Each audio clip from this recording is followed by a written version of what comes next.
couldn't have found sort of a better candidate for us. So really pleased to introduce Alex Brogan, who's, I believe, just cracked the 150K Twitter follower mark. A local Perth boy making waves in the global Twitter scene and off to the US to sort of take it to the next level. And really wanted to get an insight into how he has grown his audience strategically, but less so kind of at a high level, really kind of getting into the specific nitty-gritties of what to post, when to post, how to know when to sort of double down or pivot, and other sort of tips and tricks to get ahead. So without further ado, I will hand over to Mr. Brogan, who's really looking forward to this presentation. And should you have questions for Alex, Elaha will drop the Slido in the comments. Feel free to sort of put questions in, and we'll have time dedicated where you'll be able to answer your burning questions. Thanks a lot. Alex, take it away. Beautiful. Thanks, Jono and Elaha, and to the Earlywork team in general. The value you guys have added to the Australian startup ecosystem, and certainly to me in a very short space of time, is quite staggering. And so I'm all too happy to repay the favour and can't wait to see what's on the horizon for Earlywork. Before we jump in, a quick background on me. I started my career in the investment banking division at Goldman Sachs. I spent about 2 years there before realising it wasn't quite God's work, and decided to make the leap into the world of startups with a growth role at Ammo Marketing here in Perth, which I was very grateful for. At the same time, I spent close to 9 months working in the wild west of NFTs with a small team launching digital art projects and destroying my circadian rhythm. At the start of this year, I joined a Series A B2B healthcare startup called Zipline, and I'm currently in the midst, as Jono mentioned, of a move over to LA to help the team enter the US market there. So if anyone's over there, please shoot me a message, as it would be great to connect when I'm over.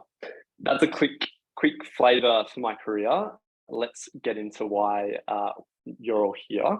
You probably already know that audience building on Twitter can be an extremely powerful tool, but you probably don't know some of the inside game and how to make it easier for yourself. So by the end of today, I'll have shared the most important lessons I've learned in the last 8 months, and I'll tell you why Twitter growth is simple but hard. I've no doubt that anyone on this call can do what I've done if they approach it in the right way, and hopefully I can share the learnings that have been most helpful for me. But first, my journey on Twitter. Whilst it might look like a straight line of success, it's been anything but.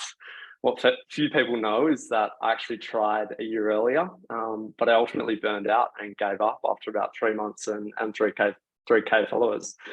Whilst that was a failure, it gave me a string of very important lessons and the confidence that it was possible if I fully committed. And also a huge lingering fear of regret if I didn't try again, knowing that it was possible if I put my time and attention to it. So over the ensuing year, I had in the back of my mind that I would try again, and decided around November 2021 to set a date for the start of Feb 2022.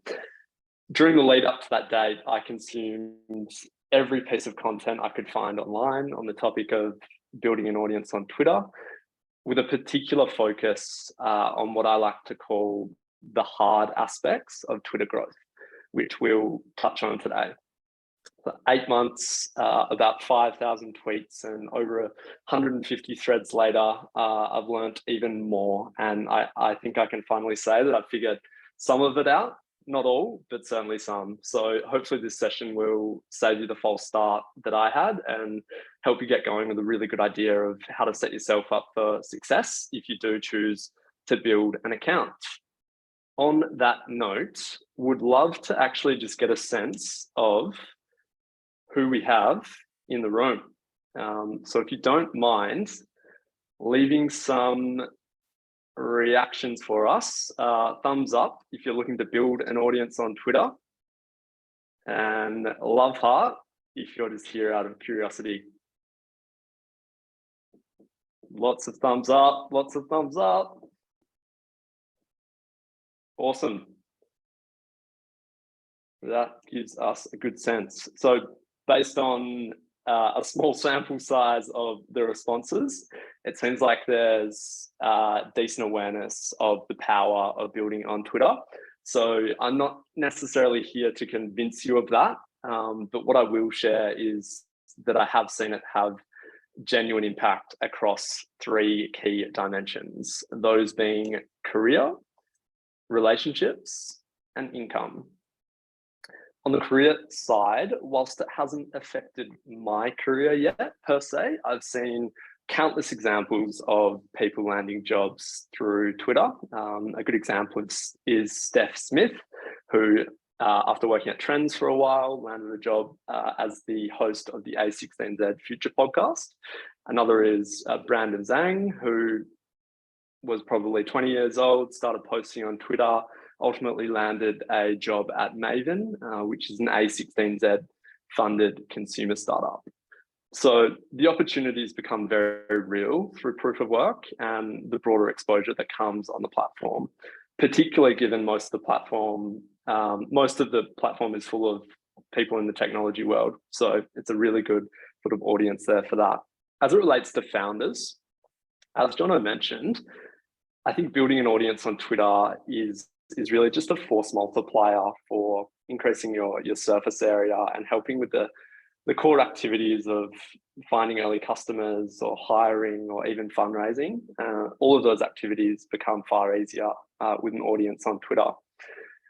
Some really good examples of founders that have leveraged the power of Twitter are Julian Shapiro, who founded Demand Curve, which is a growth agency out of San Francisco. And another one is Wes Kao at Maven again, who's really leveraged the power of Twitter over the last sort of year and a half.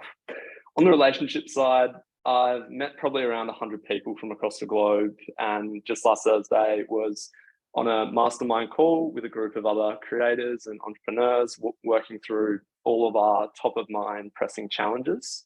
There's just no way in the world I would have done either of those things without being on Twitter. The platform is extremely social and genuinely a phenomenal way to meet people that you wouldn't otherwise meet and get access to people you wouldn't otherwise get access to.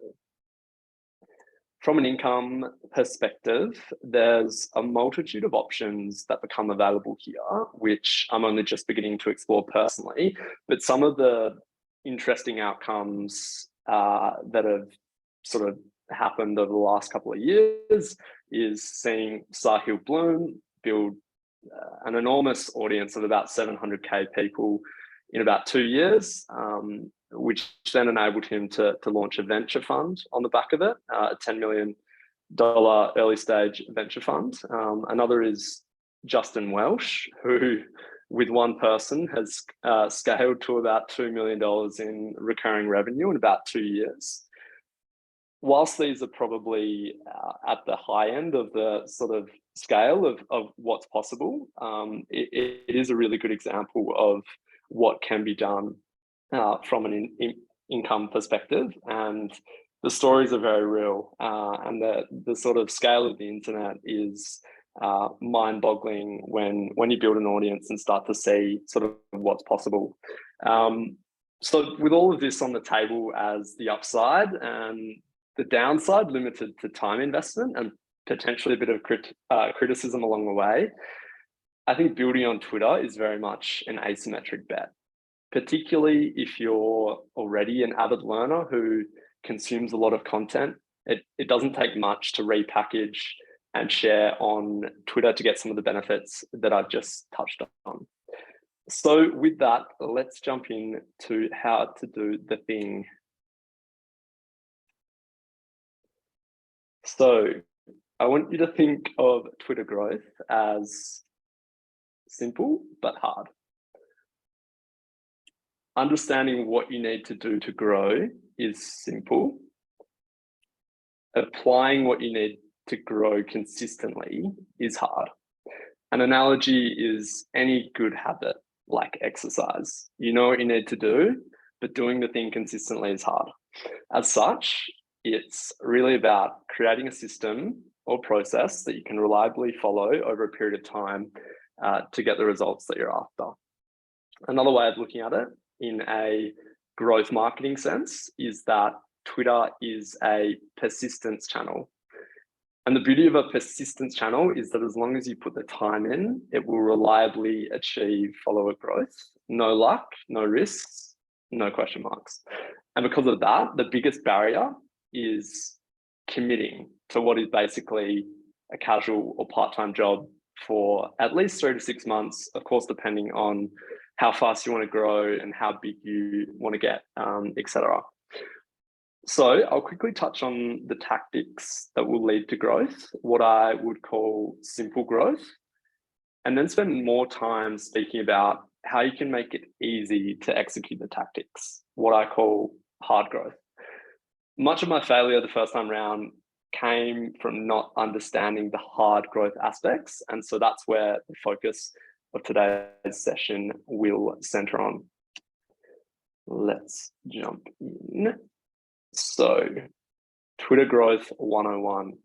What are the tactics to be aware of when growing a Twitter account? The first step is to think of your profile as a landing page. And the conversion you're seeking is a follow. So you should set up your profile with a very clear value proposition that answers the question, why should I, as a person with highly scarce attentional resources, give you my attention? And the best way to do that is to state very simply what you will deliver in your bio with maximum clarity and minimal confusion. And then back up that claim on your profile with a pinned tweet and content that aligns with what you said you'll deliver in your bio. And of course, it also helps to have a clean profile picture and banner that reflects whatever it is you want to convey. To get an idea of what works here, my advice would be go to 5 creators with large followings, see what they do on their profile, copy it. Simple. Step number 2, you set up your landing page. Now you need to get people on your landing page. How can you do that? Well, you can either post your own content or 2, comment on other people's content. In the beginning, when you have 0 followers or few followers, putting all your focus on posting your own content makes less sense because you'd be posting into the void. That doesn't mean that you shouldn't post anything, because you should post enough that someone can see what your content is about. But instead, the focus should be on doing things that don't scale. For those that are unfamiliar with this concept, it's a phrase popularized by Paul Graham, who was the founder of Y Combinator. And he wrote a famous essay where he talks about the highly unscalable tactics that several Y Combinator unicorns, such as Airbnb, use to attract their first users. And the premise is that it's okay, even completely necessary, to do unscalable things in the beginning of a startup's life to build early momentum. I think it's a really helpful mental model for how to think about kickstarting the first phase of Twitter growth. What does that actually look like? All of these things listed on the page. Follow for follow, responding to bigger accounts with insights and piggybacking off them to get impressions, shamelessly getting your friends to follow you, something I did a lot of, finding similar accounts your size and engaging with them regularly, and treating everyone like a true fan. All of these things are things that don't scale, but I'd highly encourage you to do them as you get started. Step number 3, 1 to 10K followers. Keep focusing on doing things that don't scale, but start to allocate roughly 25% of your time to posting high quality threads. Step 4, 10K plus. This is where you should start focusing or allocating the majority of your time to writing killer threads, which is the main growth engine on Twitter. Although it's important to keep doing, it's definitely important to keep doing the unscalable things. regardless of how big you grow, because ultimately Twitter is a lot funner when you interact with other people, and it'll mean other people will interact with your content more as well. So how to think about threads. A deep strategy goes well beyond the scope of today, but the key questions that come up a lot are, how many threads do I need to post per week? And when should I post my threads? On how much? Again, it depends how quickly you want to grow, but the fastest growing accounts on Twitter post a thread every day. But I would say getting started, 3 is a really good amount and should get you off to a really good start. As to when you should post, this depends on your audience and where they're situated, but overall, I've found the hours between 8 a.m. and 1 p.m. US Eastern time to be the best. And particularly those days listed on screen, Mondays and Fridays, tend to be a little bit quiet. So this is the growth playbook. Don't overcomplicate it. It's not rocket science by any means. If you can manage to do it for 3 to 6 months, I guarantee you that you can build a following on Twitter. Once you've started posting, how do you know it's working? Broadly speaking, there are 5 key forms of engagement on the platform: views, likes, comments, retweets, and the last bucket, peer engagement and approval. And these are ordered on screen from weakest signal to highest signal. Why is that? Well, with views, they don't actually tell you anything about how someone engaged with your content. They're just an easy way to get a sense of whether a topic is catching fire, but they're largely a vanity metric. So don't focus too much on views. Likes are a step in the right direction. They tell you that something was good enough for people to take action, but they're still relatively low effort. Comments are one step further along. They're a higher effort form of engagement for users and give you a really good sense of whether a topic has resonated or sparked questions among the audience. Retweets, also known as reshares, are really what you want to be aiming for, because they indicate that someone found your content so good that they want it to represent them. Retweets are also called the bookmark test, because on Twitter, retweeting a post is actually the easiest way to save the post for later to your own timeline. So you'll often see people doing quote retweets or and saying saving for later. And that's just demonstrates that the easiest way to save something on your timeline is retweet. And that tells you that your content was so good, someone saved it for later. That's what you want to be aiming for. The last bucket, peer engagement and approval, that being when someone with a large audience or high amount of credibility engages with your content. Of course, that's a great thing. And so take that seriously when it happens.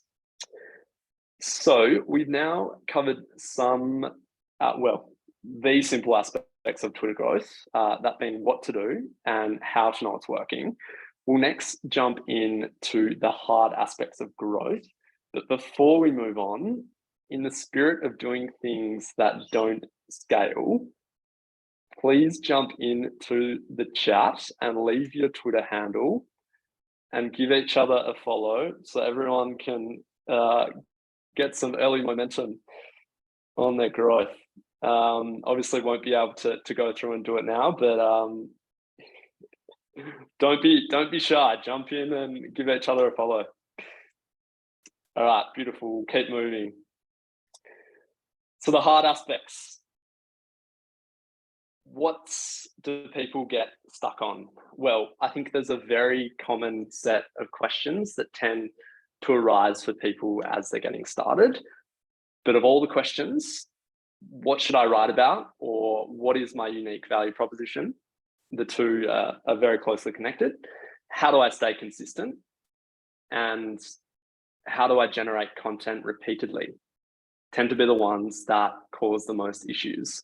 So we're going to tackle each of these in the following slides, and I'll provide a few different ways of thinking about these questions that will hopefully be helpful for you in tackling them. So the first question that comes up a lot is, what should my unique value proposition be? A lot of people get caught up on the fact that they need to do something different or provide unique value on the platform to be able to grow. That just isn't true. Twitter doesn't care who you are, but rather it rewards consistent, high-value content. I think this quote from Justin Welsh is a great example of the importance of not getting stuck on what you think your unique value proposition should be and just getting started, because realistically, you don't know what people are going to value without enough experimentation through what you're posting. So number one, don't worry about your unique value proposition. Just focus on providing high quality content consistently. Okay, great, Alex, but what should I actually write about in the first place? Short answer, write about topics at the intersection of what interests you and what's valuable to others. Doing this will simultaneously allow you to grow and, importantly, keep you motivated and interested in what you're writing. I really love the quote on screen by Seth Godin, which speaks to the need to start with a customer-first mindset. I think audience building is exactly the same. You should first figure out what's valuable to others by experimenting with different types of content and seeing what resonates. Then you can focus on the areas that interest you the most and ultimately niche down if that's the path that you choose. And lastly, the idea of borrowing credibility to earn credibility. In the beginning of your audience building endeavor, all likelihood won't have any credibility. I was definitely in that boat. The good thing is that you can easily bypass that obstacle by curating the best of what others have said or done. So an example on screen there is me posting about 25 psychological tendencies that Charlie Munger released in an awesome talk, which everyone should watch, by the way. But the idea is that instead of trying to preach to people about the value that I think I have, I can leverage the power of Charlie Munger's brand to build my own credibility on the platform over time. So in that way, your role isn't necessarily as a teacher, it's as someone who is also learning at the same time and sharing what they learn. And if you look across all of the major, maybe not all, but a lot of the major creators on Twitter, whether it be Dickie Bush or Sahil Bloom, they've all used this strategy endlessly. And it's a really, really good way to bypass that initial period of not having credibility on the platform. And I'd highly encourage you to follow it. So the next hard aspect of Twitter growth, how can I stay consistent? Number one, I think by far the most important question to ask, especially in the beginning, is how can I make this enjoyable independent of my results? And what that means is if the content you're posting aligns with some higher level goals, such as contributing to your learning, your career, your general thinking skills, it's going to be far easier to find a motivation to keep posting about those things. So keep that in mind. Number two, create accountability. One of the things, smartly or dumbly, that I did when starting my growth on Twitter was posting an Earlywork, Next Chapter, several other communities that I was about to go and do a 100-day challenge posting mental models on Twitter. Whilst the purpose of that was more around doing things that don't scale, it also served as a really important forcing function for me in having that public accountability. Other things I did were telling a close group of friends what my goals were, and also joining Ship for Ship 30 for a month, which is a writing course by Dickie Bush and Nick Cole, who are two sort of trailblazers in the online or digital writing space, and highly recommend if you're looking to improve your writing skills in the sort of digital context. So those two are very much not exclusive to Twitter. You will find in most, or being able to consistently do most good habits, that making it enjoyable and creating accountability come up consistently. But the second two are exclusive to Twitter. And number one there, or number three, is reusing and repackaging your old content. I don't know one pro content creator that doesn't recycle and reuse their content regularly. And the reason for that is only a small percentage of your followers see each of your posts. And so the overlap tends to be very, very low.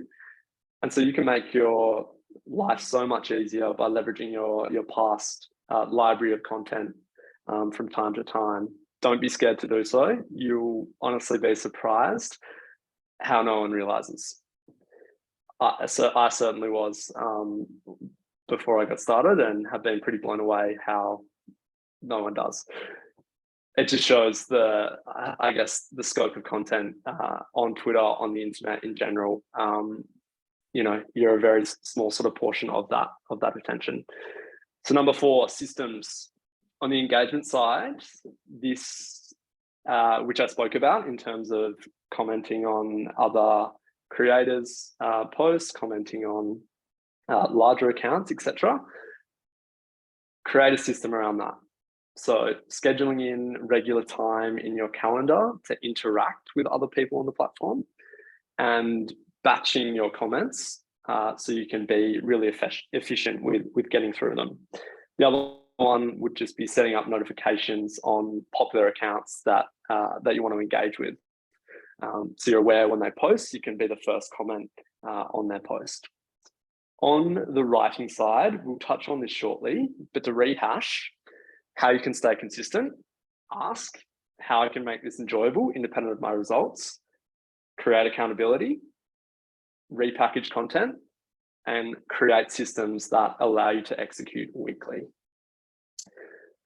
Before we jump into creating a repeatable writing and content generation system, would love everyone to jump into the chat and let us know so far what have been the biggest aha moments, or what's been most useful for you so far. And we'll just take a few seconds.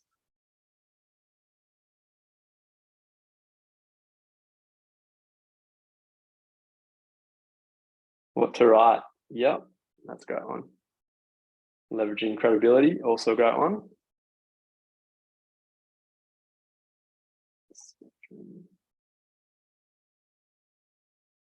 Yeah, love that.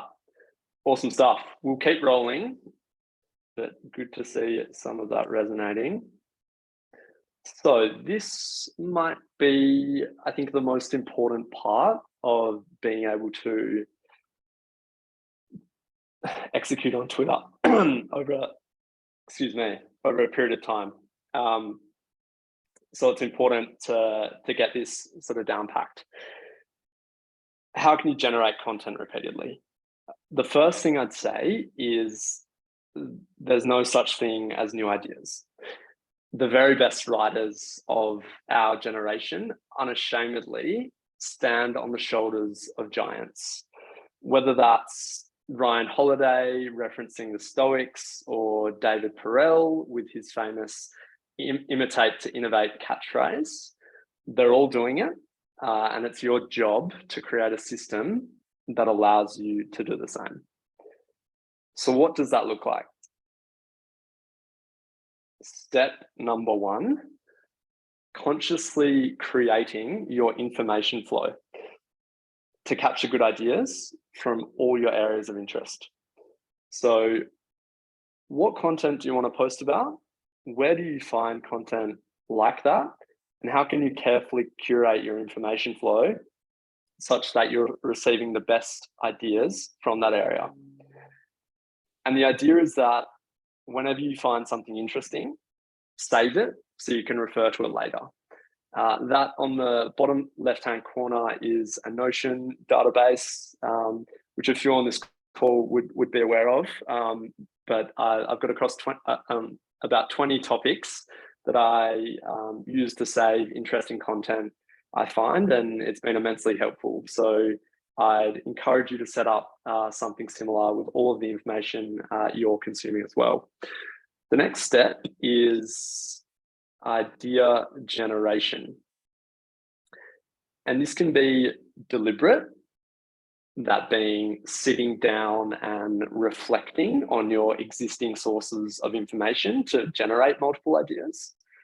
Or it can be stream of consciousness. You're driving or going to bed and an idea pops up.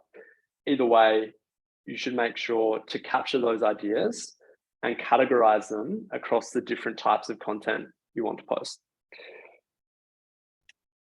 Next step, you might generate hundreds of ideas, but some of them won't interest you and some of them you won't have confidence that they'll resonate with your audience. So it's helpful to apply this filter I referenced earlier of what's interesting to me and what's valuable to others. And that will ensure you're motivated to write it and that it resonates with your audience, which obviously creates a positive feedback loop for you.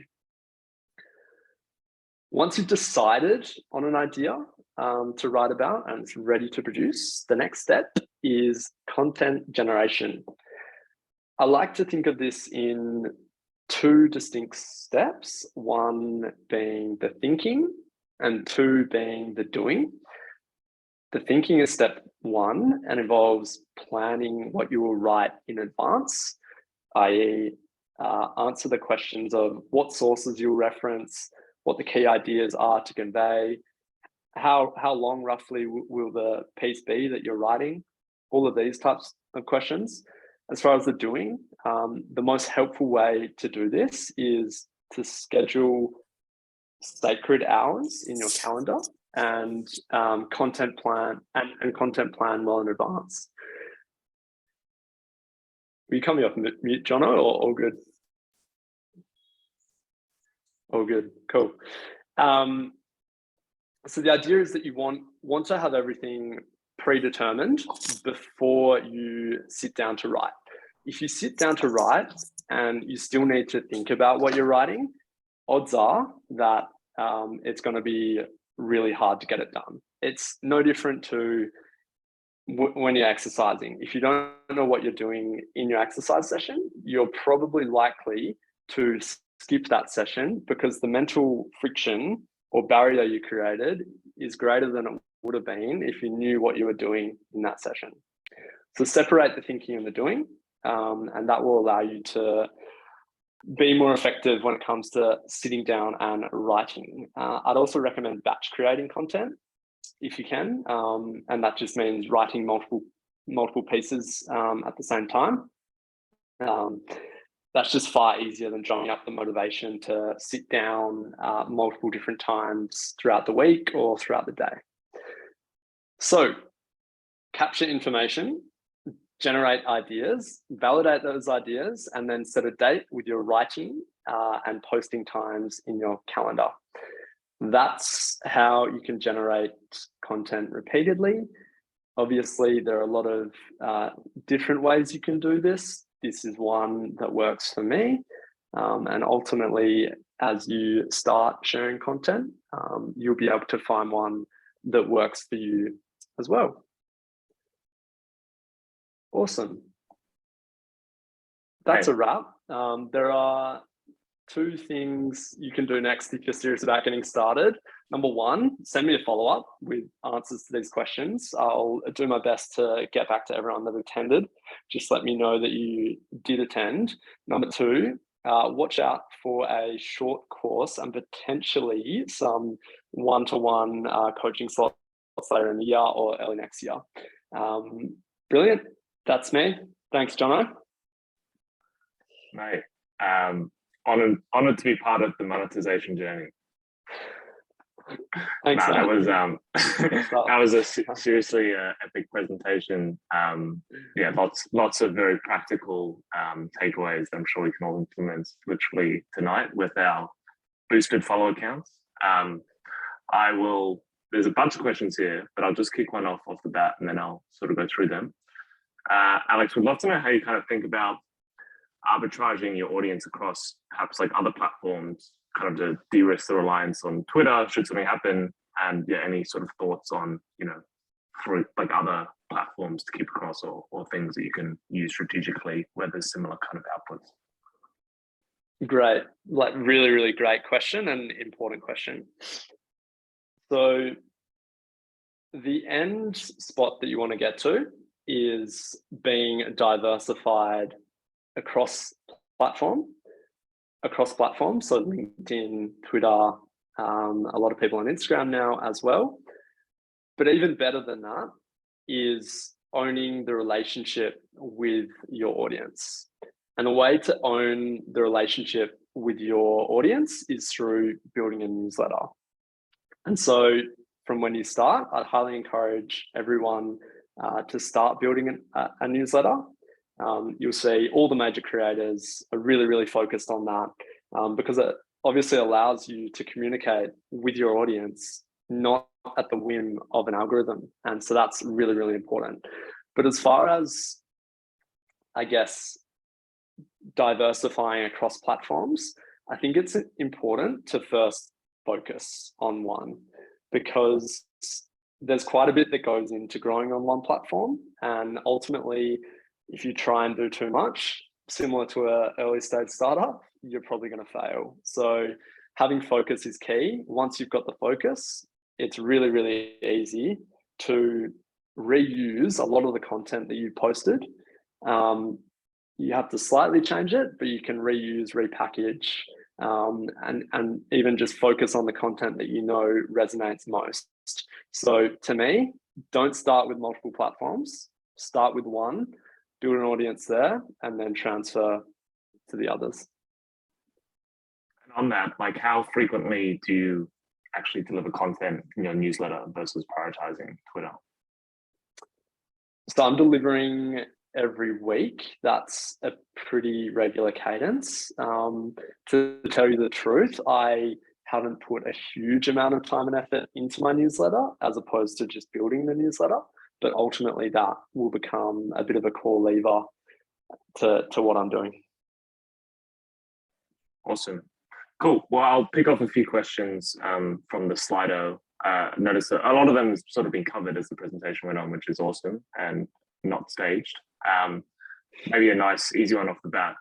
Could you tell us about like something really awesome or cool that, or standout experience that sort of happened along the journey of content creation that is like actually, yeah, like you would never have had that opportunity otherwise? Although I'm sure there's lots, but anyone maybe sort of non-conventional. Yeah, for sure. Cool.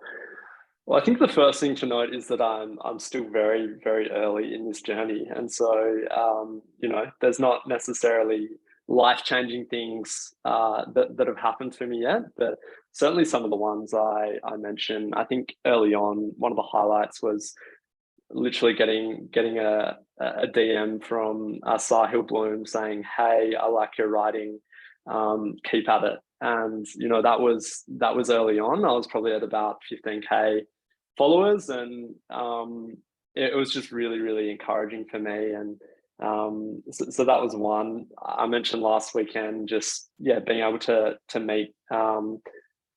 meet other creators and entrepreneurs is really, really awesome as well. And yeah, there's so much that, you know, I haven't figured out, and so being able to talk to those people is really, really valuable. There's been others, really weird ones, like people who I went to school with that, you know, were in a year above, have seen me on Twitter. They're off doing really cool things and have been like, "Hey, like, I recognize you. What's going on?" Like, yeah. So there's countless examples like that, which are just mind blowing. And yeah, I think for someone who is, you know, not as extroverted as others, being able to connect on Twitter is actually a really valuable thing. So I've thoroughly enjoyed that. Awesome. One from Dixon. How do you view the trade-off of original versus reliable tweet formats? So I would distinguish between the hook and the entire thread. So the hook, if you're unaware, is the first tweet that you post in a thread. It's what people see when they're scrolling through the timeline.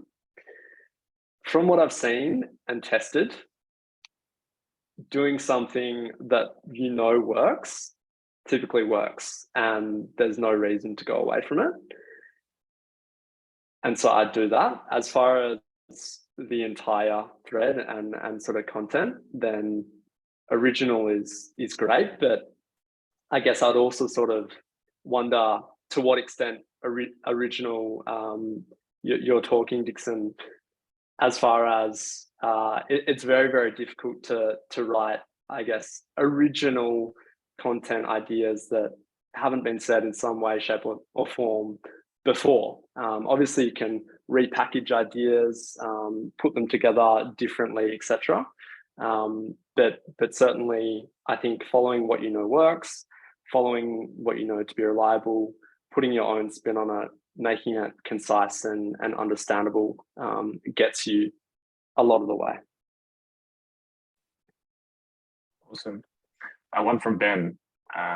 What do you think the audience threshold is that to actually establish trust, allow you to connect better with your audience or other sort of content creators? You mentioned sort of Sahil messaged you around 15K followers. Just any sort of further thoughts on like what that kind of minimum threshold is where you start to kind of really take off there? Yeah, I think that some of it is around the sort of velocity with which you're growing, and some of it is the threshold. I think, and some of it is also around the quality of your content. And as you would know, there's a lot of junk on Twitter, and so people are attracted to great content. And so it's not necessarily a threshold, oh, this person has 15K, 20K followers. I think it's more the combination of those factors. How long have they been on Twitter? How good is their content?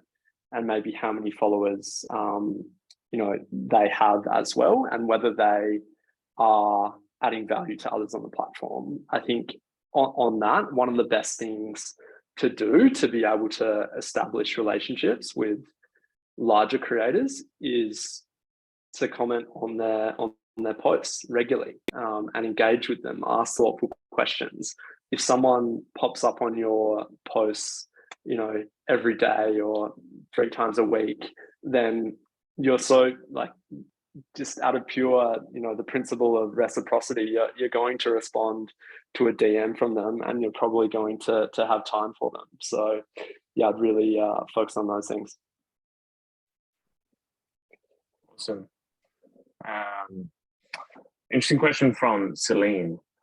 Mentioned sort of, built an audience based on sort of, maybe a different audience they were hoping for. Like, how do you post content that fits with, sort of future goals without kind of losing prior followers, or kind of, transition? Like, obviously you've, covered quite a broad mandate across like general frameworks, like psychology and whatnot. Like, if you're kind of more specific, how do you kind of, transfer audiences whilst also keeping something that's like, broad as well?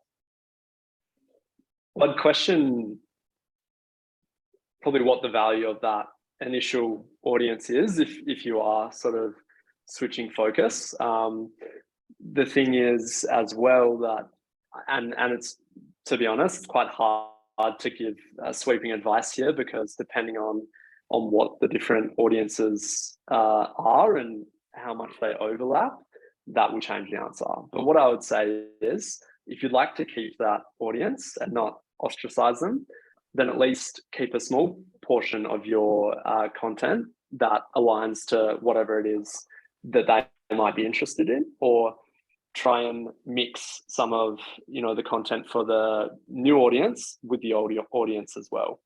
But really, I'd ask the question, what is the value of hanging on to them, and where do these audiences potentially overlap, and can I sort of keep them both interested and engaged? Yeah.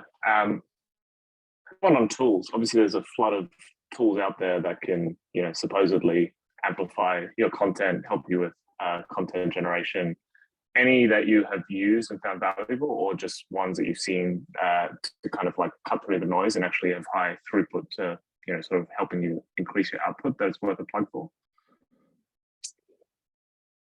Yeah, so I most definitely having a scheduler, if you're posting really regularly, is important, particularly given the hours that you need to be posting to sort of hit the key times are in a different time zone. So one I've used consistently is Hype Fury. There are others, Tweet Hunter, TypeShare. There's plenty of them out there. I think Hype Fury and Tweet Hunter are probably the most sort of mature products. So yeah, I'd certainly explore them. As far as the content generation side, less so. There are a few good other extensions, being Tweemex, which is one that allows you to go onto anyone's profile and basically see all of the best posts from that person over a period of time. So you can very quickly get an idea for the types of hooks that work and things like that. As far as analytics, there's a really good platform called ILO, which I refer to a fair bit. But there's a broad suite of tools, and it really depends which sort of problem you're trying to solve. But that's a bit of a flavor. Cool. Maybe another one, sort of. I mean, obviously, you kind of started out by saying, it's obviously super hard, takes time. You've had sort of multiple attempts of doing so. Maybe talk us through some of those moments of like, when you kind of were close to giving up, and initially sort of, kind of doing the 100, 400, and sort of how you continue to stay motivated and invest the time, and sort of share perhaps the not so sexy part of, audience building, just to keep, folks aware and share a bit of the other side of the story. Yeah, so I guess I touched on it a little bit, but maybe the broader point I would make is that I just got really clear on why I wanted to do it and why it was important and to me to do. And I touched on some of that at the start, and sort of, why should you build on Twitter? Why is it a good idea? And to me, it was just regularly, revisiting those things and being aware of them. I think in general, your sort of orientation as you come out of, school and university transfers to one which is more long-term. And I was very, very interested in putting my effort into something that I knew would actually compound over time and it wouldn't be wasted effort. And because I got conviction on that being a really good sort of area of focus and Twitter being a really good area of focus for me, I think it made it a lot easier to stay motivated to keep going. So I would say get really, really clear on why you're doing it and why it's important to you, and regularly remind yourself of why you're doing it. Awesome, man. Cool. Maybe sort of one more question before we wrap it up. And I'm sure after this, Alex is in the Earlywork community, so you can definitely join if you have any follow-ups with him. And definitely follow Alex if you haven't already, although it won't make much of a difference to his follow account, unlike the rest of us here. Yeah, I mean, you obviously tweet a lot about a lot of like practical, interesting things around like productivity, psychology, like frameworks. How much of that do you actually like use yourself or like take away as from your own like personal development versus kind of just like put it out there for the sake of it? Do you think, this sort of audience would find it interesting? Every single thing, without fail. Yeah. No, of course not. No, ultimately, I guess I enjoy looking at a pretty broad set scope of ideas and frameworks. And, the thing about these ideas and frameworks is that they're very, very contextual. and they might work for you at one point during your life, but they won't work for you during another point during your life. That doesn't mean they can't be useful to you at some point in the future, even if you're not using them in the present. So I use, and it would be better if you asked one of my friends who are on the call the answer to this question, because they could tell you very honestly. But I feel that I use a fair portion of the things that I'm posting, but obviously it's a huge amount of content. There's a huge amount of productivity advice and tools out there. So it's a small subset of. Super. Well, I at least take a lot away from it, so appreciate the good work.